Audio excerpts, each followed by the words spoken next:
I thought to myself, it would be great to get to know the reviewers behind the transmitters. We watch so many of their YouTube videos, we hear their comments, their jokes, see their crashes, see their modifications, and we spend so much time with them, but we don't really get to know the person who's actually flying the quadcopter. So I thought, wouldn't it be great to conduct an interview to get to know these people? So that's exactly what this program is, and I'm completely honoured to have the very first person who's agreed to have a chat to me is BS from ThatBSrc. Now, I'm sure you all know him. He's known for his quirky sense of humour, his aggressive flying, and his dodging in between trees. He lives in quite a tree-lined area, so it's often fun to see him duck in between. So, on that note, let's get on with the program.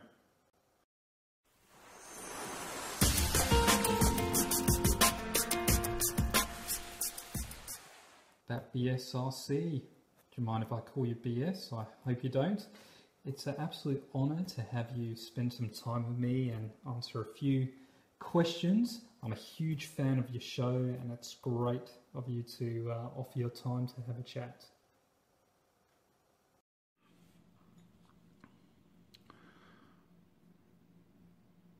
Well, thank you for having me on. I'm a big fan of your channel. I think it's one of the best ones out there for quadcopter enthusiasts. You know, you keep it fun and funny.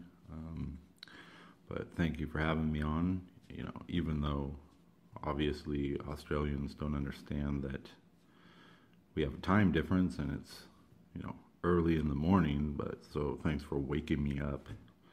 I'm just kidding.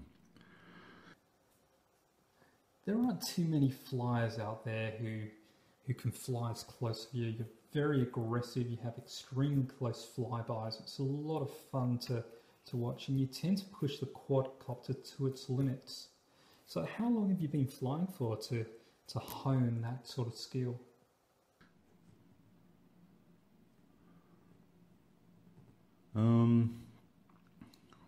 I've been flying, well, quadcopters. I think the first quadcopter I flew was probably about 8 months ago, something like that, maybe a little less. I can't really remember. You know, I flew some helis and stuff like that before then, but it wasn't an obsession that, you know, the quadcopters have become for a lot of us. But I'd say maybe 7, 8, 9 months, maybe, I'm not sure.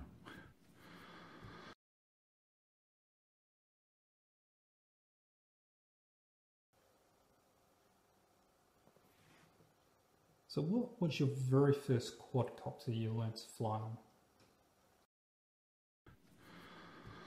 on? My first quadcopter was actually the first version of the Cyma X12.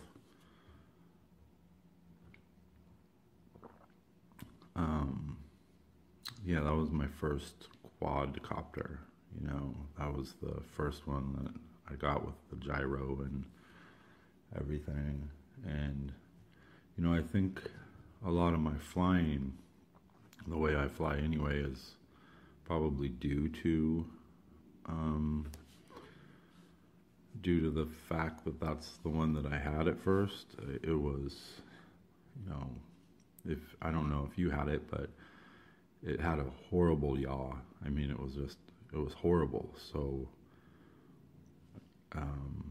like, I learned how to like turn with real slow yaws, and it was pretty quick and high though as far as forward flight. So, you know, it wasn't bad. I don't hate that quadcopter, although my sister's pit bull ate 2 of the ones that I had, so I don't have one anymore. At least not working. I don't know much about dogs, but I guess if they're anything like kids, they probably shouldn't be eating toys.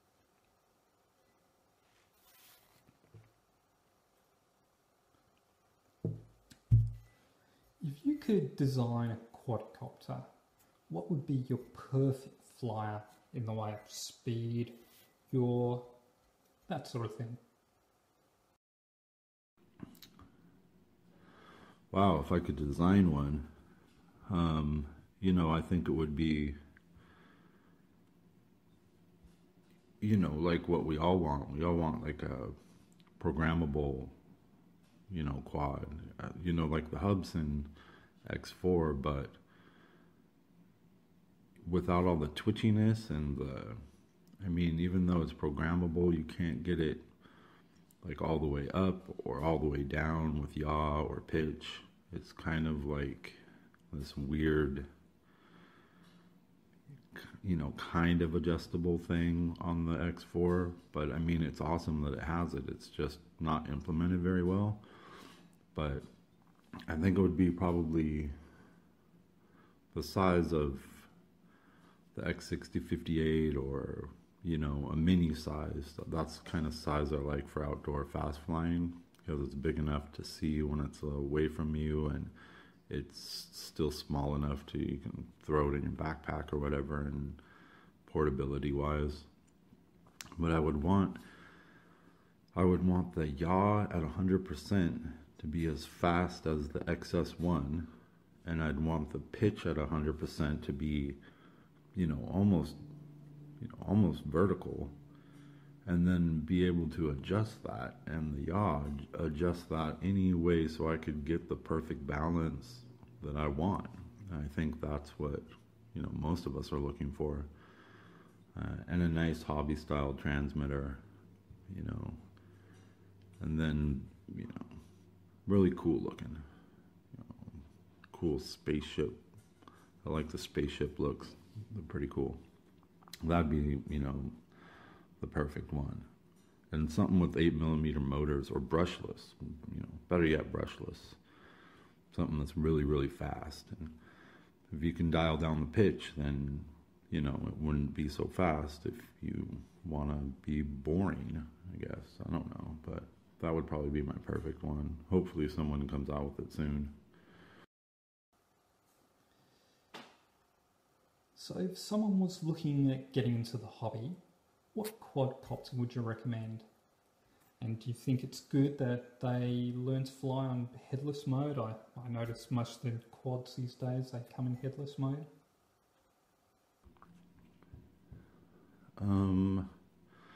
If you're getting into the hobby, I'd probably recommend a Nano, just because you can fly it inside, where you can actually learn how to fly, without losing it, without fear of losing it in a tree.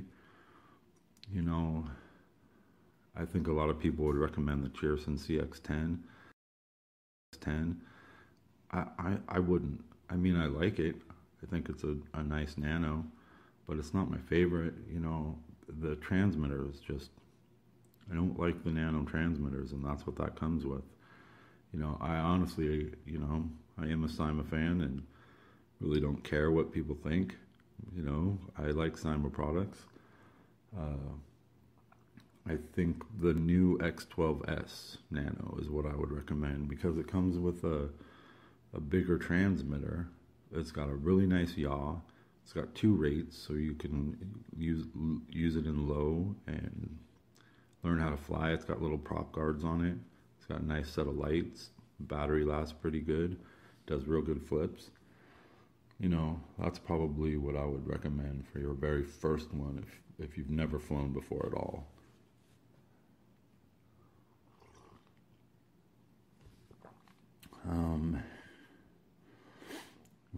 Should people learn in headless mode?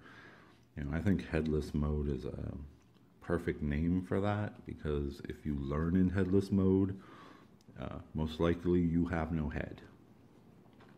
That's how I feel about headless mode. No, you shouldn't learn to fly in headless mode. They shouldn't make headless mode. If headless mode is implemented in any quadcopter, it should be for the high-end ones that fly way the F up and, take pictures and videos and you're scared to get it back. That's the only thing headless mode should be in. Yeah, it looks cool like on the Hexes, or say the H8 Mini. You can put it in headless mode and spin the yaw and move it back and forth, and it looks cool. But how often are you going to do that? I mean, you're gonna look at it for 10 seconds and then turn it off. You know, I'm not a fan of headless mode, one key return, any of them. I don't use them. I don't care about them. And if you learn to fly with headless mode, you should just stop. You should just stop flying. It's not going to help you. It's going to teach you really bad habits. So, yeah, apt name for that mode.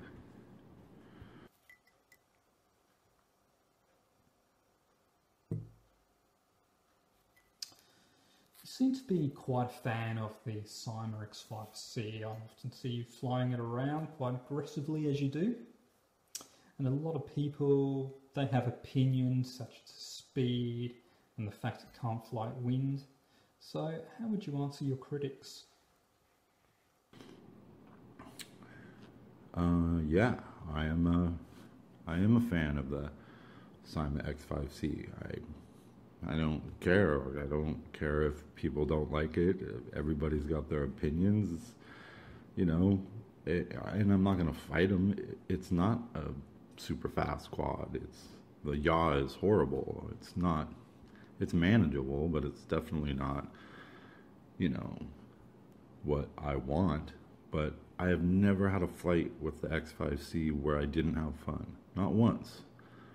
And you can get it going pretty fast. And I'll tell you what, the new X5SC and the X5SW, and I have both of those, the pitch is way better and they're faster than the X5C-1 that I have.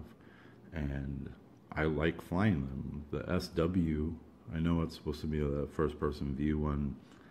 You know, I don't really care about that. But it flies amazing. It flies awesome. It flies smooth. It's fast. The flips are great.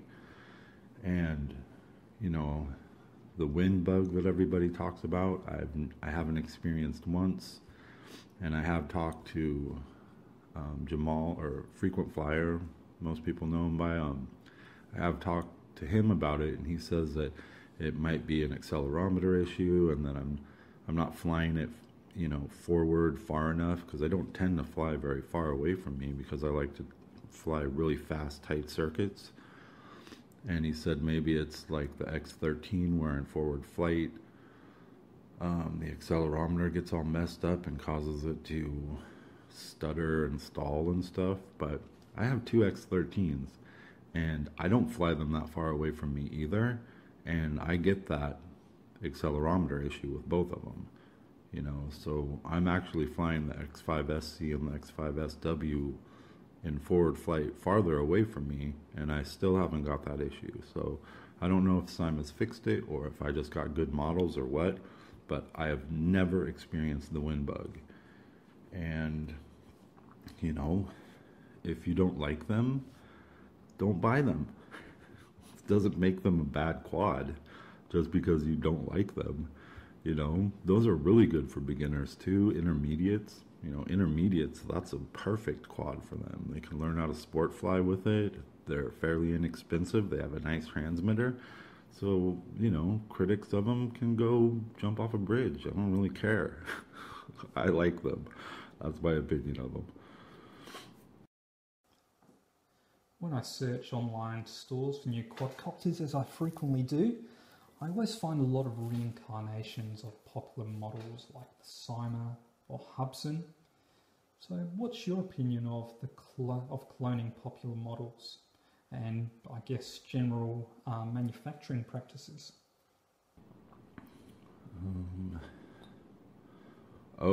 What do I think of cloning and rebranding and stuff? Well, you know, I'm all for it. I don't understand why people get mad. Like, I do not get it. Why do you get mad? Who cares? Like, cause why is that offensive to you that someone rebrands or clones a model? Most of the clones usually bring something new to the table, even if it's the same design. But most of them bring something new. They, you know, a faster yaw, or a better pitch, or different lights, or different colors. You know, so cloning's great. I like it. Rebranding, I like it. I don't care. Like, I really don't care. If especially like, let's take Top Race because, I'm a fan of Top Race. They invited me to their headquarters. I had an amazing time. They rebrand some stuff, and sometimes it's not even rebranding. Sometimes they contracted the quad from the manufacturer, first, and in the middle of them getting their packaging and their marketing done, another company comes in and contracts out the same model and puts it in the market first, and then everyone's saying that Top Race is rebranding when it was another company. So, like, who cares?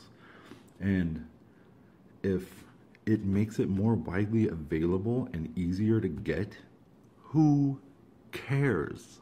Like, people that get upset about rebranding need to maybe just stop with the hobby. Like, honestly, I just don't understand you. Like, who cares? Like, we live in a free market economy. When has competition ever been bad? Ever? It brings the prices down. It makes people innovate more to get different products into the market. Like, holy crap. Like, calm down, people.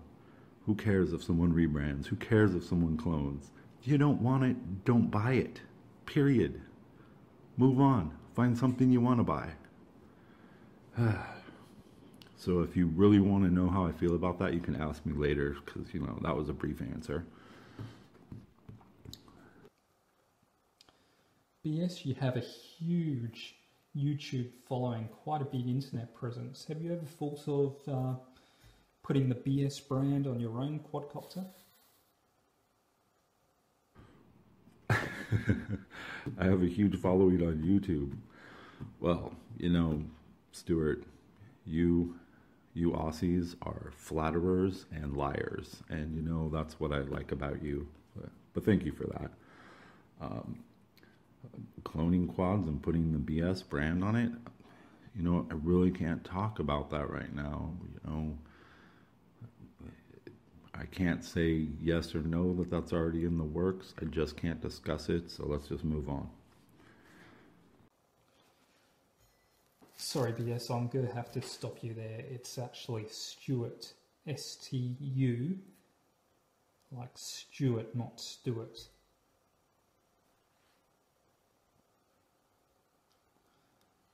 I have to ask this question. What do you think of grown men or women playing with kids' toys? Grown men or women playing with kids' toys? What is a grown man or woman? I mean, come on. Toys are meant to be played with. It doesn't matter the age. I think, I hear it from my girlfriend almost every day. Like, I need to grow up and, I play with toys. I don't need to grow up. I'm not going to grow up. I love toys. I love them all. I love new toys. I love gadgets. I love flying toys and rolling toys and Rubik's Cubes and... please, what do I think of it? Do it. Everybody should be playing with toys. The world would be a happier, friendlier place. Quit being so serious, people.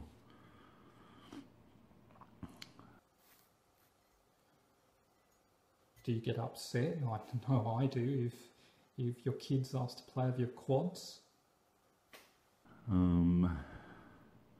My kids playing with my toys? Well, that's kind of a different story. Not really. I mean, I have two kids.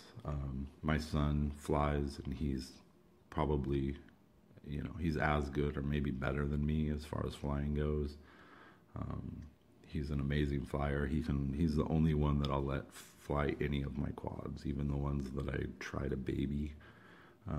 He's welcome to them because most likely I'll break them before he does. My daughter is a little younger and she's just learning, and she's got some helis, some real nice stable helis that are easier for her to fly. She has a Cheerson X10, which she's trying to learn. But I don't get upset. I'm not going to let my daughter fly, the Eachine X6 Hex or, some super fast quad that I have, the Top Race TRQ 510 or something, because, she probably hurt herself. But I don't mind if they fly them, you know, especially my son. He's amazing. So obviously we all know you do a lot of unboxing and you have a lot of quadcopters. What would be your favourite flyer at present? My current favorite quad, you know, is, and I know that you got one and you got the changed version, you know, which sucks because, you know, my favorite quad is still probably a X6058. I have the original version with the original R3 board, and it performs amazing and it's fast, and it's the balance between pitch and yaw with the X6058 that I have. Like, I know you didn't get that one, but the one that I have is the best, most perfect balance of any quad that I've ever had. So it's amazing, and I wish you would have got the same one because, you know, that's my favorite one still. How many quads are stuck up in my tree? You know, I've gotten half dozen quads stuck in various trees, top of houses and stuff. I always seem to get them out. I usually use the flip key, and I'll flip it until it breaks away. So I've got them stuck in power lines like 3 or 4 times. The power lines here, they have one main cable and then another one that wraps around it, and the blade will get caught in between that one that wraps around it and the main one. And I've had that happen 3 or 4 times, and I actually have some pictures of it. It's hilarious. So none are currently stuck up in the trees, but yes, many, many times I've got them stuck in trees. I think one of the highlight videos for me this year was watching you go to top race, and you obviously made quite a few people jealous. I know I definitely was, and I bet you had blisters at the end of that day. So tell me about your day.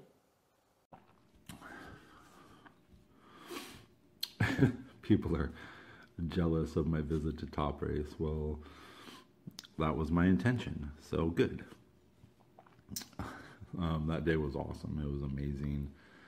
You know, all I did was play all day long. I just played with toys and talked about RCs. I mean, I got to play with anything too. It wasn't like they were like, you can only try these. They were like, what do you want to try?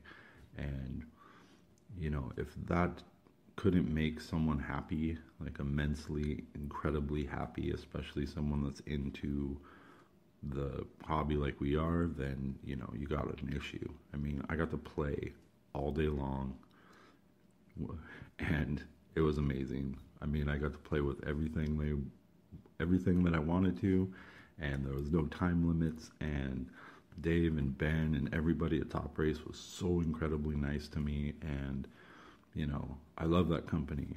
I don't, you know, if there's critics out there of that company, I really don't care. They were amazing to me, and I still do unbiased reviews for them. I'm not going to tell you something is crazy awesome when it's not.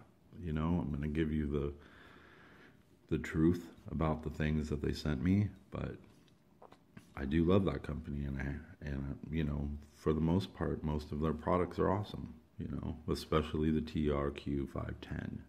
If you haven't noticed, I love that thing. So, oh, and the TRMQ3, the little one with wheels, that thing is amazing too. Really amazing. But okay, enough of the promos. Sorry.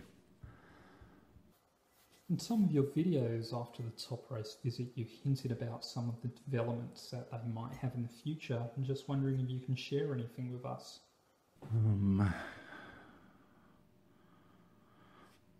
They have a bunch in development, and you know, they're working on trying to get some of my favorite quads, and bringing it here to the United States and rebranding it and making it their own, but having it here widely available with 2-day shipping.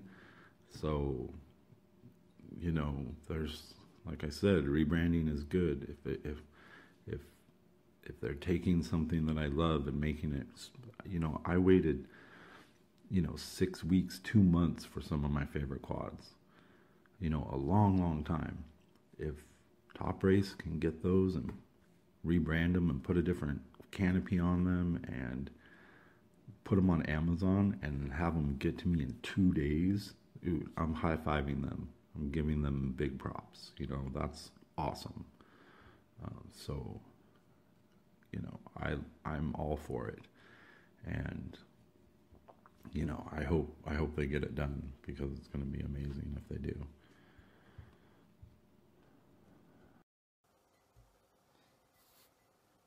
There are a lot of reviewers out there who are quite serious. And last time I checked, well, after all, we are playing with kids' toys, and they're supposed to be fun. You seem to have a real passion for flying, and you have a lot of fun. And if you think anyone's wanting to get into reviewing quadcopters for YouTube, do you have any advice?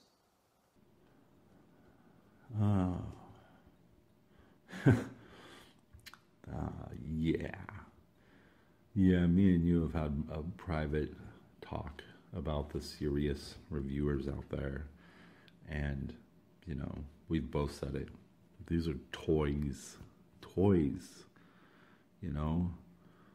Quit being serious, guys. You know, I'm not saying don't be serious with your reviews. Show me the stuff I want to know. But don't act like you're a designer or some sort of bigwig at a company, or you're a dude at a table or in a field reviewing a toy. Have fun with it, man. You know, and, you know, honestly, I don't really like doing reviews all that much. I want to just fly. But when I search for new quads, I do like having the reviews available for me, because it makes it easier for me to make my decision one way or the other. So I like the reviews, and that's why I do them, because maybe I help someone either buy something or not buy it. It doesn't matter if they buy it or not, just it helps them decide, and that's awesome. You know, and, you know, if you are a current reviewer, show us what we need to see, what we want to see.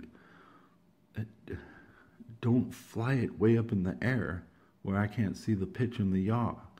I don't care about it flying high up in the air. I want to see the characteristics that make me want to purchase it. If I want to fly it high up in the air, then I will do it when I get it. Show me the pitch and the yaw. And for people thinking about getting into reviews, that's my best advice. Show us what we really want to see. We want to know about the pitch. We want to know about the yaw. Those are the two most important things to me. I want to clearly see them. I want to see those two things clearly. The rest of it is just icing on the cake. You want to tell me about the lights or the charging time or the LVC or any of that stuff? That's fine. But make sure that you show me clearly the pitch and the yaw. And that's my best advice. BS, I'd like to thank you for joining me. It's definitely been a lot of fun. And I hope we can do it again sometime.